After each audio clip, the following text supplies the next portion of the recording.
काबिल साद एहतराम किसान भाइयों और मोअज़्ज़ज़ नाज़रीन, किसान टाइम से मैं हूं आपका खिदमत गुजार नियाज़ खान किरानी और आप देख रहे हैं अपना प्रोग्राम सफ़र मंज़िलों का। नाज़रीन, आज मैं बड़े एक सेंसिटिव इशू पे आपके साथ बात करना चाहता हूं। जैसा कि जून में बजट पेश हुआ है और किसान को शायद बड़ी बड़ी मराहत मिली हैं। आप लोगों ने भी सुना होगा, अखबारात में आप लोगों ने पढ़ा भी होगा, सोशल मीडिया पे भी आप लोगों ने देखा होगा। हमने भी थोड़ा थोड़ा पढ़ा है, थोड़ा थोड़ा देखा है और थोड़ा थोड़ा गौर किया है। तो वो जो बातें हमें समझ आई हैं वो आप लोगों के साथ हम शेयर करना चाहते हैं। सबसे पहली बात तो मैं ये अर्ज़ करना चाहूँगा कि गवर्नमेंट ऑफ पाकिस्तान ने ये इस बार ये फ़ैसला किया है कि ज़राअत को सीरियस लिया जाए और ज़राअत को सीरियस लेने के लिए उन्होंने कई इक़दामात किए हैं। कई इक़दामात करने का ऐलान किया है कि हम फ़लाँ इक़दामात करेंगे जिससे जो है ना किसान के काम में बेहतरी आएगी और ज़राअत में बेहतरी आएगी और हम इससे ज़्यादा ज़र मुबादला भी कमाएंगे और अपने मुल्क की ज़रूरत को भी पूरा करेंगे। नाज़रीन, ये बिल्कुल बड़ी अच्छी बात है, हमें इस चीज़ को जो है ना अप्रिशिएट करना चाहिए।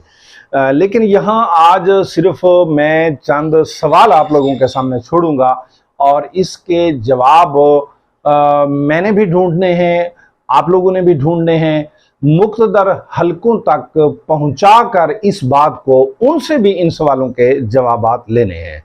नाज़रीन, मैं ये गुजारिश करना चाहूँगा कि ज़राई इस्तिलाहात लाना और ज़राअत को प्रमोट करना बड़ी अच्छी बात है, लेकिन मैं आपसे ये सवाल पूछना चाहता हूँ कि क्या 16,000 रुपए के 2 किलो किसान ले सनफ्लावर के बीज के और फिर उसे काश्त करे, जब काश्त कर रहा हो और सनफ्लावर का रेट हो उस वक्त 10,000 या 11,000 फी मन, और जब किसान का सनफ्लावर तैयार हो जाए तो वो बिके 5600 रुपए, 5500 रुपए या 5300 रुपए फी मन।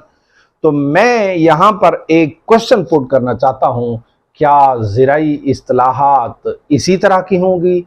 क्या इससे किसान को फ़ायदा पहुँचाया जा रहा है? मेरा दूसरा सवाल, मक्की के रेट को आप लोग देख लें कि 5,000 को भी मक्की का रेट क्रॉस कर गया था। अब मक्की की आप लोग अगर न्यूट्रिशन को देख लें, मक्की में तकरीबन 2 बोरी डीएपी इस्तेमाल होती है, तकरीबन 2 बोरी एसओपी इस्तेमाल होती है, बोरान इस्तेमाल हो रही होती है, यूरिया इस्तेमाल हो रही होती है, सल्फर इस्तेमाल हो रहा होता है। अगर हम मक्की का तमाम खर्चा कैलकुलेट करें ठेके समेत ज़मीन के, क्योंकि मैक्सिमम जो हमारे ज़मींदार दोस्त हैं, काश्तकार, वो तो ठेकेदार हैं, उनकी तो अपनी ज़मीन होती नहीं है। अगर हम ठेके का खर्चा बीच में डालें तो 1.5 लाख के करीब खर्च हो जाता है। मैं मुख्तदर हलकों से सवाल करना चाहता हूं और अपने दोस्तों के सामने भी सवाल रखना चाहता हूं, आज वो मक्की 2200 और 2300 रुपए में बिक रही है, तो इसका जिम्मेदार कौन होगा? क्या ज़राई इस्तिलाहात यही हैं कि 5500, 5200, 5300 से उसको पकड़ के मक्की को 2200 पे ले आना, 5300 पे ले आना, 2200 पे ले आना, 2300 पे, 2400 पे ले आना और किसान का कचूमर निकाल देना? क्या यही ज़राई इस्तिलाहात है? उसके बाद राया, जब लोग पका रहे थे उसमें बड़े शौक से खर्चे कर रहे थे, यानी कि एक बड़ी अजीब सी सूरत हाल है, उसे चमकता हुआ किसान चेहरा दिखाया जाता है, जब फसल तैयार होती है तो उसकी तबाही हो जाती है। जब फसल तैयारी के मरले में थी तो जो राया है, यानी कि सरसों जो है, कैनोला जो है, इसका रेट 11,000 रुपए फी मन था।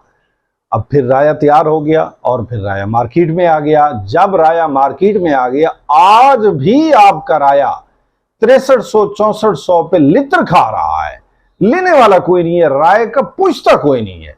तो मैं ये छोटा सा आप लोगों से मुद्देबाना सवाल पूछना चाहता हूं कि ये 11,000 से राया जो है, महंगी डीएपी के साथ जो हमने काश्त किया था, 12,000 रुपए की डीएपी मैंने लेकर डाली थी, 12,000 रुपए की, दोस्तों ने इससे महंगी भी डाली थी, 12,800 तक भी लोगों ने डाली थी। वो जो 12,000 रुपए की डीएपी लगा हमने राया तैयार किया, इस रेट को देखते हुए कि 11,000 रेट है, लिहाजा हम कोशिश करें अपनी मैशत भी बेहतर करें और मुल्क की मैशत भी बेहतर करें, तो वो 11,000 वाला राया 6,6500 पे ले आया है। ये कौन सी ज़राई इस्तेलाहात है, इससे कौन सा किसान को फायदा पहुंच रहा है? उसके बाद जनाबे वाला अब हम आ जाते हैं जो ताज़ा तरीन सूरत हाल है, वो हो गई आप लोगों की काटन की। काटन माशाल्लाह जो फेब में काश्त हुई थी, जिन्होंने फेब में काश्त की, आजकल माशाल्लाह उसकी चुनाई हो रही है उस काटन की। तो गुजारिश ये है कि जिस काटन की आज चुनाई हो रही है वो मार्केट में आ रही है, और मार्केट में मंडियों की जो बोलियां हैं वो हम सुन रहे हैं कि मंडियों की बोलियां, आज मैं ताज़ा तरीन मैंने बोली सुनी है, वो है 7300 रुपये, 7400 रुपये और 7800 रुपये। अब मुझे ये बात समझाई जाए कि किसान जो काटन यानी यूं समझे कि कौम को लिबास पहनाने के लिए जो काटन काश्त करता है और मुल्क का ज़र मुबादला बढ़ाने के लिए जो काटन काश्त करता है, आज उस काटन का जो रेट है वो 7800 रुपये है। नाजरीन, मैं थोड़ा सा आपको पीछे ले जाना चाहता हूँ। कोई ऐसी इसे कोई जली कटी मत समझे, कोई ऐसी तनकीद वाली बात मत समझे, आप थोड़ा सा पीछे की तरफ आ जाएं। ये काटन हम 5,5500 में भी दिया करते थे।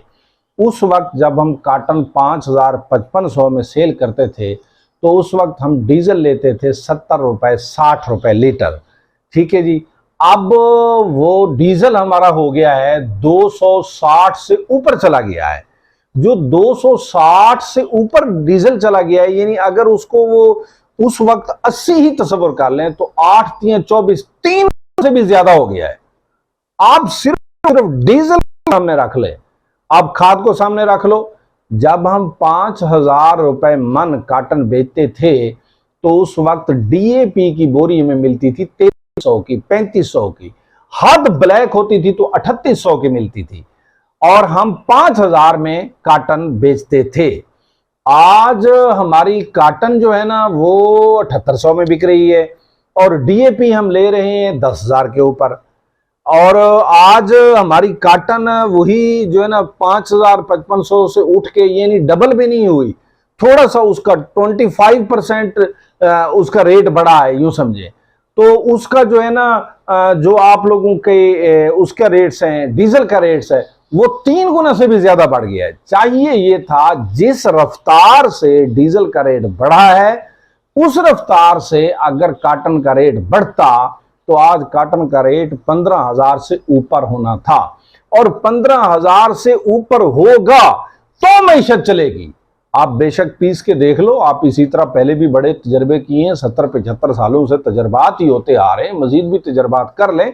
इससे हमने कौन सा है, हमने अगर छाबे पे रोटी नहीं तो हाथ पे रोटी रख के खा लेंगे, इससे हमारी प्रोफाइल के ऊपर कोई इतना बड़ा फर्क नहीं पड़ता है, लेकिन फर्क पड़ता है मुल्क की मैशत के ऊपर। अब मुल्क की मैशत को किस सिमत में लेके जा रहे हैं, इसका जवाब ढूंढना है। मैंने भी ढूंढना है, सामीन ने भी ढूंढना है, और मुख्तदर हलकों तक ये बात पहुंचाकर उनसे भी पूछना है कि आप काटन को कामयाब कर रहे हैं या नाकाम कर रहे हैं। काटन अगर नाकाम हो गई, अगर किसान इस बार, किसान ने पिछले साल देखा था 10,000 11,000 रेट, और किसान उम्मीद लगा के बैठ गया कि इस साल भी 10,000 11,000 रेट होगा, तब जाकर किसान ने इतनी ज्यादा मिकदार में काटन काश्त की है। इस वक्त अगर जो काटन काश्त हुई पड़ी है इसकी सही तैयारी हो गई तो इंशाअल्लाह ताला फिर इंडस्ट्री का पहिया चलेगा, फिर टेक्सटाइल का पहिया चलेगा, और फिर पाकिस्तान टेक्सटाइल की जो प्रोडक्ट्स हैं वो एक्सपोर्ट करने के काबिल होगा। अगर किसान के साथ इस साल फिर हाथ हो गया, याद रखिएगा पहले भी हमारी टेक्सटाइल बैठ चुकी है, फिर भी हमारी टेक्सटाइल बर्बाद हो जाएगी।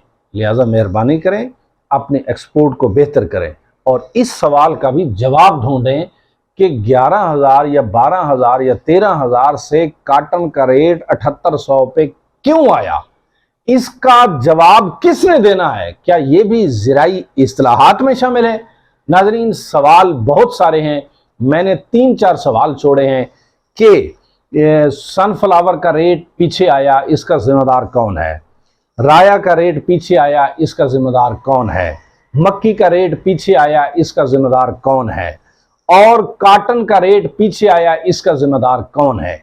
इन सारे सवालों के हमने मोहब्बत के साथ जवाब ढूंढने हैं और हमने मुख्तदर हलकों तक ये बात पहुंचाकर उनसे ये सवाल पूछने हैं कि क्या ज़राई इस्तिलाहात इसी तरह की हैं? अगर ज़राई इस्तिलाहात इसी तरह की हैं तो फिर आप इंतज़ार करें।